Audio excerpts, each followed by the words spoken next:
Good evening, student.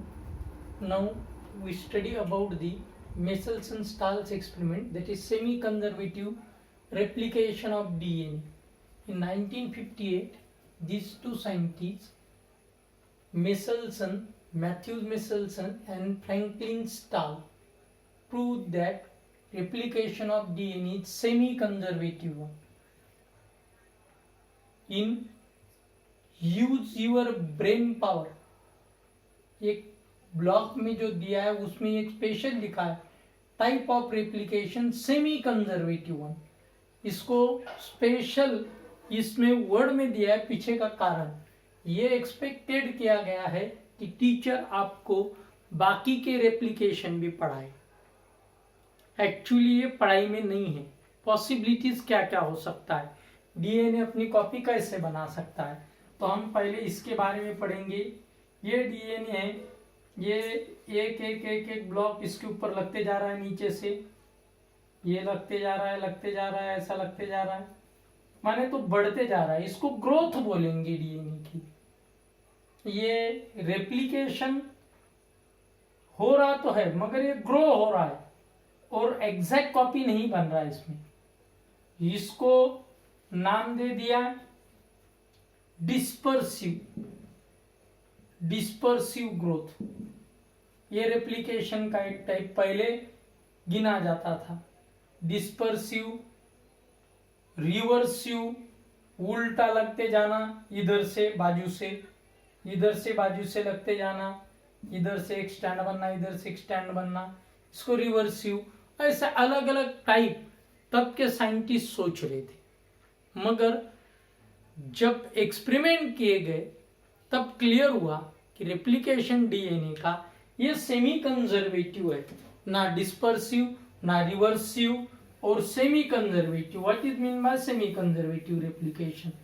The replication in which old strand remains as it is, one strand of DNA which is old one is remains as it is and other strand synthesis on that new strand, means one strand remains conserved in the incoming generation, one strand remains as it is in the incoming generation. Such type of replication is called semi-conservative replication. Now listen what happening. These two scientists take 6 molar solution of cesium chloride.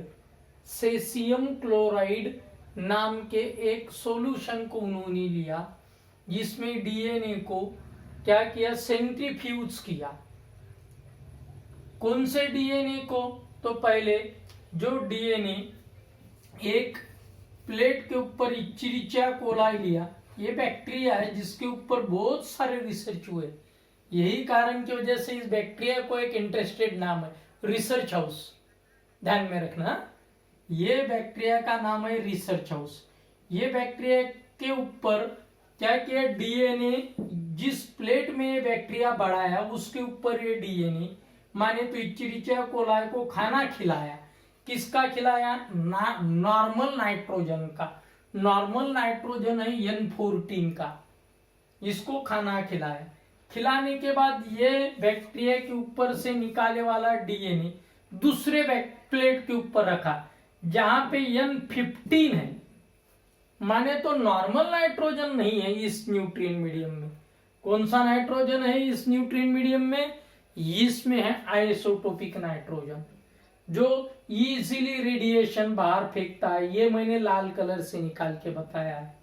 फिर इसके ऊपर बढ़ाए वाले DNA को उन्होंने क्या किया, एक टेस्ट ट्यूब में सेंट्रीफ्यूज किया। सेंट्रीफ्यूज किया CsCl2 नाम के केमिकल के साथ सेंट्रीफ्यूज करने के बाद इसके ऊपर एक बेल्ट तैयार हुआ। किसके ऊपर बेल्ट तैयार हुआ? टेस्ट ट्यूब के ऊपर। इसको सेडिमेंटेशन एंड सेंट्रीफ्यूजेशन टेक्निक के नाम से जाना जाता है। बहुत ज्यादा 2 लाख 3 लाख ऐसे कुछ आरपीएम रहते हैं। उस आरपीएम नाम सुना है क्या? RPM, revolution per minute. ये revolution per minute 2 lakh 3 lakh ऐसे आरपीएम के ऊपर बराबर एक बैंड तैयार हो गया।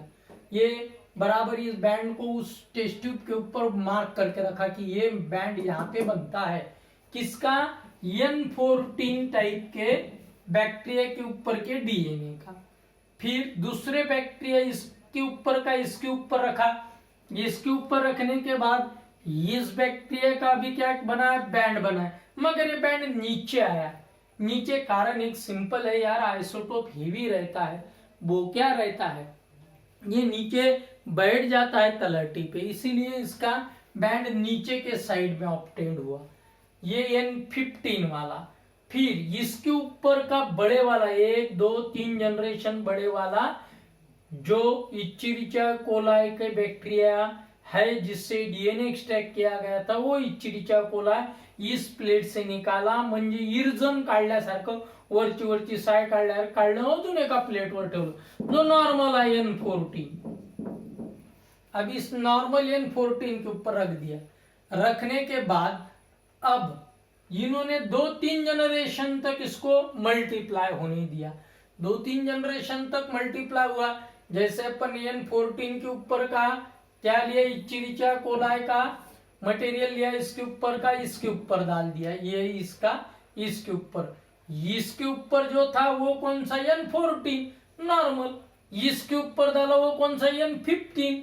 अब इसने डीएनए ने रेप्लिकेशन कर दिया, रेप्लिकेशन कर दिया तो N14 है वो एक स्टैंड था ही ना इसमें आगे के जनरेशन में, क्योंकि ये अपना एक स्टैंड एज इट इज कायम रखता है, क्योंकि ये अपना एक स्टैंड वैसा के वैसा ही बना के रखता है।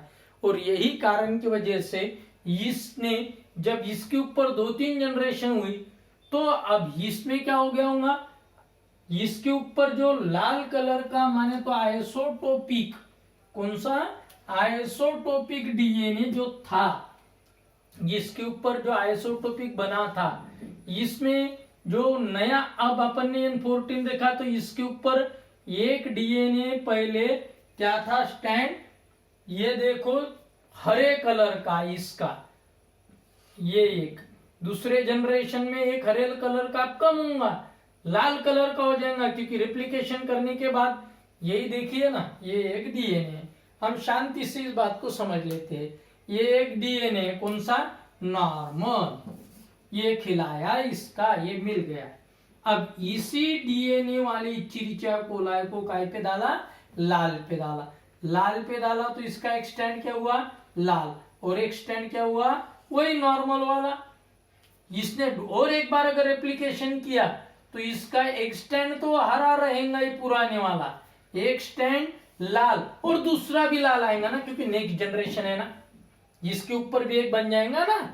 समझ में आ रहा है क्या, बोलो, ये समझ में आए तो इंटरेस्टेड बात है, नहीं तो फिर नेक्स्ट जनरेशन अनकाई के लिए लिया इतना सारा, अब इसका लाल बन गया, ऐसे बहुत सारा लाल 2-3 जनरेशन मिला, लाल मिला है, लाल एक के बाद ही, ठीक है, लाल मिला है माने तो आइसोटोपिक मिल गए, आइसोटोपिक मिलने के बाद अब इसके ऊपर रखा, इसके ऊपर रखने के बाद पहले जब नॉर्मल पे था तो यहाँ पे बैंड, जब ये लाल था तो यहाँ पे बैंड, अब उसके 2-3 जनरेशन होने के बाद अब इसके ऊपर क्या आनी चाहिए, ये देखिए एक था लाल, उसका दूसरा क्या था हरा, नए नॉर्मल पे रखा था, और अगर एक जनरेशन और हो जाए तो क्या होगा, एक हरा एक लाल, मगर एक और जनरेशन इसकी होगी तो क्या होगा मालूम है, एक और हरा एक और हरा, मगर लाल इसमें रहनी नहीं चाहिए कितने भी जनरेशन हो, मगर लाल रहा ना एक स्टैंड में, और यही कारण की वजह से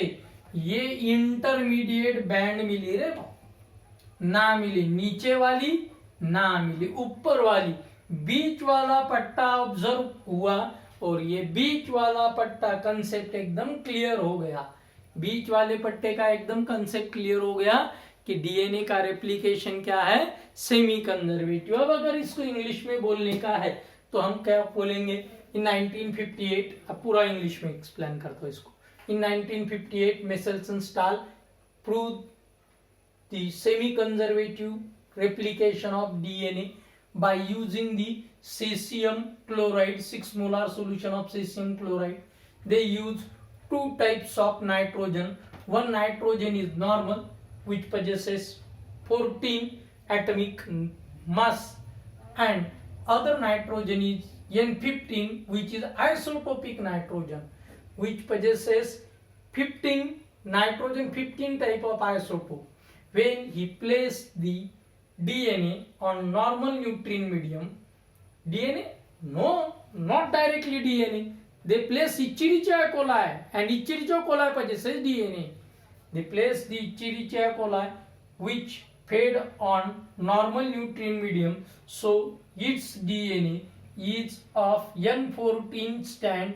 Both the strand of this DNA is N14 type, and when they centrifuge this Escherichia coli, they give a specific band or layer on a particular site of this test tube, that is N14 band. Later on, they place this normal Escherichia coli, which feed on normal nitrogen, place on nutrient medium which contain isotopic nitrogen,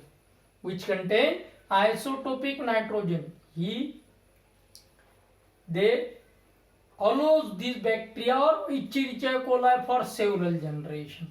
Later on, they collect this Escherichia coli from the isotopic nitrogen and place on the normal nitrogen. They expected that if they place on the isotopic nutrient medium, then they got the band which is on the base, or which is towards the base of test tube. Then he placed this hybrid or multiply DNA containing Escherichia coli on normal nutrient medium.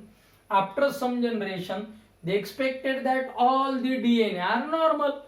They does not possess isotopic strand. But what happening? After several generation, they possess isotopic strand, and they obtain the intermediate layer of density, which clearly indicate that replication of DNA is semi-conservative one and not dispersive, reversive, dispersive type, which is actually considered in the previous time by scientists. Are you getting me? Now we are turned towards the next topic, that is protein synthesis. In other words, heterocatalytic action. Do you know autocatalytic and heterocatalytic? We study here the autocatalytic action, that means replication of DNA. We start from particular point known as point of origin. From that point, DNA get uncoiled with the help of helicase enzyme, and DNA appears like a straight ladder. The starting point from which DNA started replication is called as point of origin, and from that point, when DNA get uncoiled with the help of helicase enzyme, that process is called unwinding of DNA. Later on, nick formation takes place, and incisor enzyme enter inside the DNA molecule, and two strands of DNA get separated. Because of that, DNA appears like inverted Y-like structure or fork-like structure. That fork is called as replication fork, in which all the nitrogen bases are unpaired. Are you understood me? Then what happening? Just behind the incisor enzyme, RNA primer follow. Which enzyme? RNA primer. RNA primer attracted new nucleotide from the nucleoplasm and place on the old strand. But old strand act as a template, act as a template, and old strand guide the incoming nucleotide how they place. Transversely they arrange on a strand, but linearly arranged by DNA polymerase. The effect of DNA polymerase make two strands. The strand which insert inside the replication fork is called as leading strand, while the strand which comes outside the replication fork and which is present in the form of fragments is called as lagging strand, and the fragments are called Okazaki fragment, and those fragments then join within them by DNA polynucleotide ligase. As the incisor remains continue throughout the length of DNA, and which attract the RNA primer attract the new nucleotide, DNA polymerase join them vertically. As this process remains continue, two molecules of DNA are formed by breaking of incisor enzyme. At the same time, the uncoiled strand does not get coiled because there is a SSBP, single strand binding protein. But as the protein effect get neutralized because it is far away from the replication fork, at the lower side the newly formed strand again get coiled because effect of helicase also get dissolved. Are you getting me? That is a replication of DNA. पूरा बेटा revise कर दिया। अब मैं काय के तरफ जा रहा हूं, एटोकैटालिटिक के तरफ से। डीएनए ने खुद को अपनी कॉपी बनाई, इसको duplication, replication of DNA, कॉपिंग of DNA, xerox कॉपिंग of DNA, multiplication of DNA, synthesis of DNA, ऐसे अलग अलग वर्ड यूज किए जाएंगे। और यही कारण की वजह से एक अकेला मॉलिक्यूल है बायोलॉजिकल वर्ल्ड में जो अपनी कॉपी बना सकता है, मॉलिक्यूल कॉपी बना सकता है, मॉलिक्यूल कॉपी बना सकता है। मॉलिक्यूल माने तो केमिकल। इस केमिकल को क्या बुद्धी है या लेका डोकसा आहे की आता कॉप्या करायच्या, नाही तो एका विशिष्ट प्रकारे नियंत्रित केल्या जाते, ते लक्षात ठेवायचं। एकमेव मॉलिक्यूल आहे म्हणून त्याला mystery of life, thread of life, secret of life असे खूप कितीतरी नावं डीएनए मिळतात।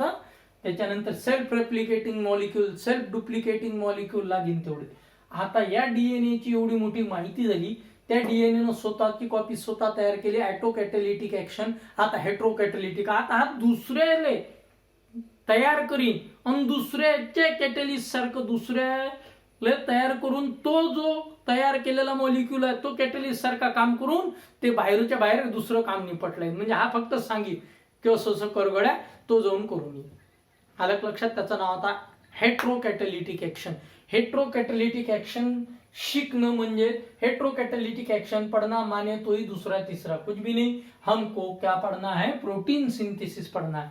प्रोटीन सिंथेसिस, पहले तो प्रोटीन क्या है, अगर आप 11th हो चुके हैं तो प्रोटीन क्या है अच्छी तरह से आपको मालूम है। क्या है protein? Proteins are the organic compound in which amino acid are linked together by polypeptide bond. Proteins are the organic compound in which amino acid are linked together by polypeptide bond। अब मैं इसके wording के बजाय मैं biomolecule की definition बताऊंगी तो कैसे मालूम है? Proteins are the complex organic compound made from carbon, hydrogen, oxygen and nitrogen.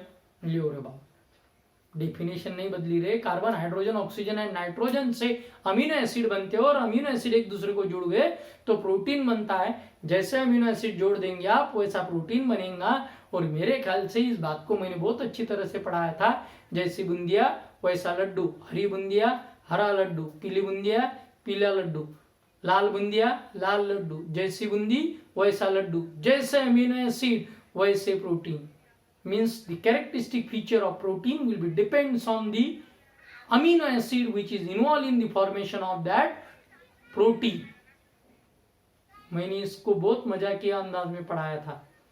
जशा बुंदिया तसा लाडू। The characteristic feature of laddu depends on bundi which is involved in the formation of that laddu। Are you getting me? बस उसी बात को अब हम समझेंगे। पहले प्रोटीन क्या है ये क्लियर कर दिया, अब हम प्रोटीन किस तरीके से बनता है इस बात को समझेंगे। प्रोटीन तैयार होने की प्रक्रिया को सेंट्रल डॉग्मा प्रोटीन सिंथेसिस के नाम से भी जाना जाता है। तो कैसा कैसा बनता है? पहले डीएनए से आरएनए, एमआरएनए बनेगा और एमआरएनए से पॉलीपेप्टाइड नहीं बनेंगी। एमआरएनए अमीनो एसिड को जोड़ेगा। यहाँ पे डायरेक्ट बताया है डीएनए से एमआरएनए, बिल्कुल डीएनए से एमआरएनए बनता है। और एमआरएनए से पॉलीपेप्टाइड, ये मिसनोमर है, यहाँ पे मिसकंसेप्ट टाइप का, डायरेक्ट नहीं। एमआरएनए से पॉलीपेप्टाइड नहीं बनती है, मगर एमआरएनए बोलता है किस किस अमीनो एसिड ने आना है और मैं किस किस को वैसा लगा दूंगा। ये बात यहाँ पे ध्यान में रखना। अब इसको अगर हम फास्ट ट्रैक मोड में लेते हैं तो बहुत फास्ट इसको पढ़ा भी सकते हैं। जैसे ट्रांसक्रिप्शन क्या है, taking the genetic information from mRNA bye DNA. मैंने उल्टा बोला, इसलिए ध्यान में रखना, क्योंकि मैं पूरा कंसंट्रेशन आपका आने चाहिए वीडियो में भी, इसीलिए इस तरीके से पढ़ाता हूँ। Taking the genetic information from DNA, taking the genetic information from DNA by mRNA in the form of sequence of nitrogen base. That process is called transcription, and the conversion of mRNA's code into the amino acid sequence. Conversion of mRNA's NB sequence into the amino acid sequence by tRNA is called translation. कितने कम लफ्जों में बोल दिया, ये तो धड़ shortcut हो गया, इतना शॉर्टकट नहीं है। अब ट्रांसक्रिप्शन के ऊपर ही हम बहुत सारी आगे की प्रक्रिया बताएंगे, क्योंकि ट्रांसक्रिप्शन समझना जरूरी है। ट्रांसक्रिप्शन कैसा है, क्या है, एक एक करके एक्सप्लेन करेंगे, पूरा ध्यान मेरे तरफ देना है, ठीक है। ट्रांसक्रिप्शन, और एक यहाँ पे आपको दूसरी कंडीशन एक्सप्लेन करूंगा, वो माने तो रिवर्स ट्रांसक्रिप्शन।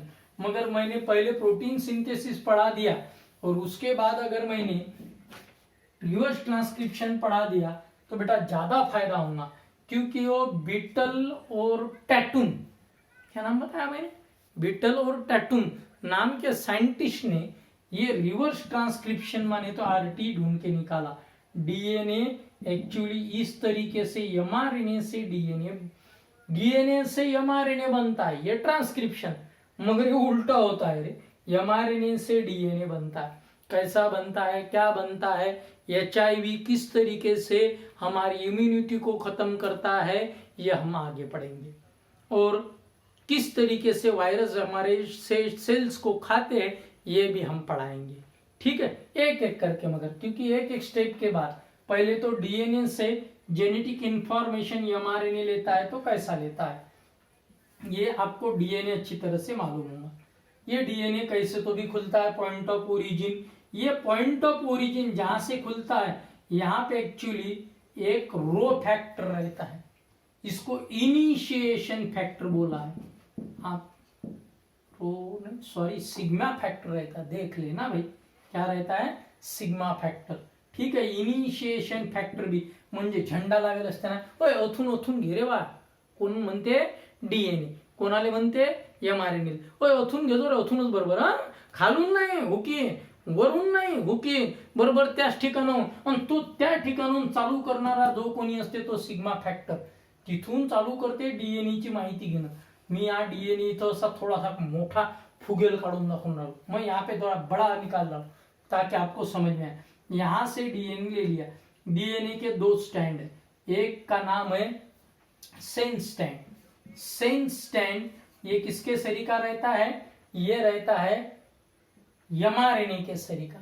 और एंटीसेंस जिसके ऊपर डीएनए बनता है, किसके ऊपर डीएनए बनता है, एंटीसेंस, या कॉम्प्लीमेंट्री रहता है। क्लियर हुआ क्या, जिसको कोई मीनिंग है वो सेंस, और जिसको मीनिंग नहीं है वो एंटीसेंस, वो कॉम्प्लीमेंट्री है। अब हम कॉम्प्लीमेंट्री क्या ये मालूमात करेंगे, और सेंस और एंटी सेंस का कंसेप्ट क्लियर करेंगे। मगर आपको यहाँ पे डीएनए मालूम होना जरूरी है। अब पूरा कंसंट्रेशन प्लीज मेरे तरफ, इधर एडेनाइन है तो इधर क्या होगा बताइए, थायमीन। अगर इधर ग्वाइनिन है तो इधर क्या होगा, साइटोसिन। इधर साइटोसिन है तो ग्वाइनिन। हमने तीन ही ले ली, क्योंकि लंबा करते करते गए तो बहुत जनों को नींद आ जाएंगी, ठीक है, वो नहीं आने चाहिए, इसी हिसाब से स्लोली पढ़ा रहा हूं, मगर एक भी कंसेप्ट नहीं मिस होनी चाहिए उस हिसाब से। अब अगर इधर एडेनाइन है तो आपको मालूम है इंसिजर ने काट दिया, प्राइमर ने यहाँ पे बुला लिया, किसको बुलाया, न्यूक्लियोटाइड को। मगर यहाँ पे डीएनए पॉलीमरेज के बजाय आरएनए पॉलीमरेज आएगा। कौन आएगा रे, आरएनए पॉलीमरेज। कौन आएगा, आरएनए पॉलीमरेज, याद रखना है, ठीक है, या आरएनए पॉलीमरेज आएगा। अब इस एडेनाइन के ऊपर कौन आके लगेगा, थायमिन ने ना भाई, क्योंकि आरएनए पॉलीमरेज है तो ये यूरेसिल लाएगा, और यहाँ पे ग्वाइनिन है तो क्या लाएगा, साइटोसिन। अब यहां पे साइटोसिन है तो क्या लाएगा, ग्वाइनिन। जरा और जाते हैं नीचे, और साइटोसिन तो और ग्वाइनिन। इधर अगर साइटोसिन होगा तो इधर ग्वाइनिन रहेगा। जरा गौर से देखिए वाला, मैंने ये जो सीक्वेंस है ये सीक्वेंस इसके शरीर का ही बना है कि नहीं, इसीलिए ये इसको डीएनए टेम्पलेट भी बोलते हैं। किसको डीएनए टेम्पलेट बोलते हैं, एमआरएनए को। किसको बोलते हैं, एमआरएनए को डीएनए टेम्पलेट बोलते हैं। और एमआरएनए किसके शरीर का रहता है, सेंस स्टैंड के शरीर का रहता है, एंटीसेंस के ऊपर तैयार होता है। कौन कॉम्प्लीमेंट्री है, एंटीसेंस कॉम्प्लीमेंट्री है। और किसके शरीर का एमआरएनए है, सेंस स्टैंड के ऊपर का। और सेंस स्टैंड ये एमआरएनए के शरीर का है, मगर एमआरएनए उसके ऊपर तैयार होता नहीं। एमआरएनए सेंस के ऊपर तैयार होता नहीं। अगर इतनी सी बात दिमाग में बैठा ली तो आपको 3 डैश एंड से 5 डैश एंड 5 डैश एंड से जो डायग्राम निकाल के बताइए वो इजीली समझ में आ जाए। अब आपको यहां से यहां तक की डायग्राम मेरे ख्याल से समझ में आ गई, एक्सपेक्टेड करो।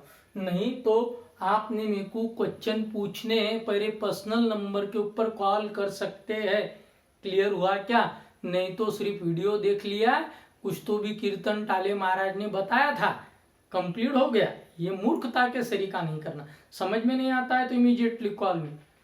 सुबह 6 बजे से लेकर रात को 10 बजे तक आप मेरे को कॉल कर सकते हैं, मगर करना है बहुत ही कम। मेरे को जबरदस्ती करनी पड़ती है तब आपका रिप्लाई आता है। तो ध्यान में रखना है, 12th आपको देनी है, टाले मास्टर को नहीं देनी है, क्योंकि आपकी जरूरत है बेटा, वो सबसे ज्यादा ध्यान में रखना। आपकी जिंदगी है, मेरा कुछ नहीं, मैं तो पढ़ाते जा रहा हूँ वहां पे। ठीक है, अब आगे ध्यान में रखना है, ये बन गए एमआरएनए इसके ऊपर। मगर यहाँ पे मैंने एमआरएनए यहाँ पे बना रहा हूँ तो वो ध्यान में रखना, AUG। तो क्वेश्चन ऐसा पूछे जाएगा, ये एमआरएनए के ऊपर के नाइट्रोजन बेस है, स्टार्टिंग कोड है AUG। तो सेंस स्टैंड पे क्या रहेंगे बोलिए, सेंस स्टैंड पे रहेगा ये TC के एंटीसेंस पे रहेंगे।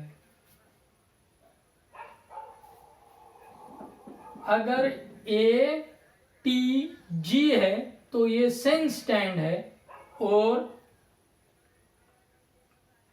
TAC है तो ये एंटीसेंस है, जिसके ऊपर एमआरएनए बन रहा है, ये डीएनए का पार्ट। और इसमें इतनी खिचड़ी करते रहे, इतनी खिचड़ी करते कि ये स्टैंड सेंस पे है। इतना दिमाग, बिल्कुल सिंपल सी बात है, मैंने चाबी दे दी। ये सेंस पे है तो एमआरएनए पे क्या होगा, एमआरएनए पे वही जो सेंस पे है। ये अगर एंटी सेंस पे है तो एमआरएनए पे क्या होगा, अरे सिर्फ कॉम्प्लीमेंट्री, ये को टी, मगर आरएनए में यू रहता है, ये ध्यान में रखना पड़ता है, छोटी सी बात। और जी के ऊपर सी, सी के ऊपर जी, बस इतनी सी बात ध्यान में रखनी पड़ती है। ठीक है, अब वही कंडीशन यहाँ पे आपको जानबूझ के एमआरएनए निकाल के बता दिया, AUG, CCC, GGG, अरे बहुत लंबा जितना चाहिए। और एक जगह ऐसी आती है जहां पे एमआरएनए बनना बंद होता है, जिसको रो फैक्टर बोलेंगे या एंडिंग फ्लैंक बोलेंगे। इसको रो फैक्टर या एंडिंग पार्ट, जहां से एमआरएनए टर्मिनेट होता है। तो एमआरएनए बनना जहां से चालू होता है वहां से इनिशिएशन, बनते बनते लंबा होते जाता है इलोंगेशन, और जहां पे निकल जाता है, टूट जाता है, वहां पे टर्मिनेशन। ट्रांसक्रिप्शन की कोई भी प्रक्रिया रहे या ट्रांसलेशन की, तो 3 भागों में डिवाइड होंगी। बोलिए कौन सा, initiation, start from sigma factor, from that side mRNA synthesis takes place and remains continue up to the rho factor or ending point, starting point at the up to the ending point, and middle part is called as elongation. That's a simple thing. Initiation, elongation and termination.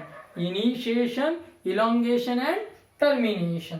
और आखिरी में जहां पे होगा बंद, माने तो DNA ऐसा नहीं कि ये चालू हो गया ऊपर से लेके नीचे तक सब के सब मालूमात ली, नहीं रे, यहां से चालू कर दिया यहां तक ही, इधर का नहीं लेने का, इधर का ही लेने का, बस इतना जितना बोला गया। और ये जो पार्ट है इसको बोलेंगे जहां से लिया गया वो हो गया स्ट्रक्चरल जीन। क्या हो गया वो? Structural gene. अच्छी तरह से ध्यान में रखना है। अब इनिशिएशन, इलोंगेशन और टर्मिनेशन, ये होने के बाद जो एमआरएनए तैयार होता है उसका नाम बेटा एमआरएनए नहीं है, एचएनआरएनए है। क्या नाम बताया मैंने? HnRNA, heteronuclear RNA. पक्का ध्यान में रखना। और यही हेट्रोन्यूक्लिक आरएनए काय में नहीं रहता है? प्रोकैरियोटिक में नहीं रहता है, यूकैरियोटिक में ही रहता है। ध्यान में रखना। अब ये पूरी मालूमात ध्यान में रखना। ये है एक सेल, उसके अंदर डीएनए, डीएनए के एक स्टैंड के ऊपर बना एमआरएनए, एमआरएनए ने मालूमात ले ली और निकल आया बाहर। मगर ये जैसे ही बाहर आता है तो इसमें दो पार्ट रहते हैं एमआरएनए में, एक का नाम एक्सॉन और एक का नाम इंट्रॉन। क्या नाम बताया मैंने? दो पार्ट रहते, एक्सॉन, इंट्रॉन। एक्सॉन ये काम का पार्ट, इंट्रॉन बिन काम का पार्ट। ध्यान में रखना, एक्सॉन काम का पार्ट, इंट्रॉन बिन काम का पार्ट। अब मैं ऐसा एक एमआरएनए, सॉरी एचएनआरएनए बना रहा हूं, इसमें ऐसे पार्ट हम बनाएंगे। ये ई माने तो एक्सॉन, आई माने तो इंट्रॉन, ई माने तो एक्सॉन, आई माने तो इंट्रॉन, ई माने तो एक्सॉन, आई माने तो इंट्रॉन। ऐसा एक लंबा धागा बना के लेके आए। किसके ऊपर से लेके आए? डीएनए के ऊपर से। कौन, किसने बनाया? डीएनए नहीं बनाया। डीएनए के ऊपर की मालूमात दे दी और निकाल के बाहर आ गया। किससे बाहर आ गया? ये सेल के न्यूक्लियस से, न्यूक्लियर पोर मालूम है, वहां से बाहर आ गया। ये यहाँ पे बाहर आने के बाद अब इसके ऊपर प्रोसेसिंग होती है। किसके ऊपर? एचएनआरएनए के ऊपर। इसके जो ये इंट्रॉन है ना, ये धोखे निकालने के सरीके निकाल दिए जाते। बोलिए कौन कौन बचेंगे? सिर्फ एक्सॉन, एक्सॉन बचेंगे। ये फंक्शनल यूनिट है। इसको अब ये जो टुकड़ा था ये तोड़ के निकाला, एक्सॉन फिर जाके सट गए इसके पास, ये अभी एक्सॉन एक्सॉन ही रहेंगे, इंट्रॉन बीच में के गायब होंगे। अब ये जो बाहर निकल आया वहां तक के प्रक्रिया का नाम ट्रांसक्रिप्शन। मगर इसके बाद क्या हो गया मालूम है क्या? कैपिंग नाम की एक प्रोसेस होगी। क्या बताया बेटा मैंने? कैपिंग। कैपिंग क्या होता है? इधर एडिनाइन नाइट्रोजन बेस एक्स्ट्रा डाले जाते हैं, एडिनालिन, एडिनालिन नाइट्रोजन बेस डाले जाते, इसको कैपिंग बोलते। म्हणजे टोपी घातल्या जाते त्या एचएनआरएनए। आणि मग स्प्लायसिंग, स्प्लायसिंग म्हणजे मधातले तुकडे काढून टाकले जातात, स्प्लायसिंग, चाकून कापून टाकल्यासारखे। इंट्रॉन कापून टाकल्या, कारण intron are non functional unit which does not use for the synthesis of any protein, while exon are the functional unit which is used for the synthesis of protein। गौर से ध्यान में रखना है क्योंकि इसके ऊपर बहुत कुछ आगे रहेगा, ये समझा तो ही आगे समझेंगे। अब एचएनआरएनए बाहर आ गया, उसके ऊपर एडेनिलीन, इसको नाम बताया हमने कैपिंग। स्प्लाइसिंग, इसके इंट्रॉन निकाल दिए और आखिरी में टेलिंग, यहाँ पे यूरेसिल नाइट्रोजन बेस डाल दिया। अरे भाई, माने तो ऊपर कैप चढ़ा दी, नीचे पूछ चढ़ा दी और बीच में के टुकड़े तोड़ के निकाल दिए। ये सब प्रक्रिया काय में होगी? ट्रांसक्रिप्शन में। काय में होगी? ट्रांसक्रिप्शन में। मैंने बहुत शॉर्टकट करके बताया था, इस शॉर्टकट को ध्यान में रखना है। क्या बोल रहा हूं, समझ में आ रहा है क्या? क्या करना है? इस शॉर्टकट को ध्यान में रखना है कि डीएनए पहले किससे मालूमात लेगा? एमआरएनए से। वो हो गया रिवर्स ट्रांसक्रिप्शन। डीएनए से मालूमात लेगा एमआरएनए, एमआरएनए से लेगा टीआरएनए और ऐसे अमीनो एसिड जोड़े जाएंगे। ठीक है, आज के लिए काफी है। मैंने जो बताया उसके तरफ ध्यान देना है, क्योंकि मैं रिपीट करूंगा। ये मेरे को पक्का ध्यान में आ रहा है कि बहुत जनों को कंफ्यूजन हो रहा है, समझ रहा नहीं है, उस हिसाब से मैंने इसको स्टॉप कर दिया। ठीक है, क्योंकि जैसा पिछले बार मैंने इसको रिपीट किया था वैसे इसको रिपीट करूंगा।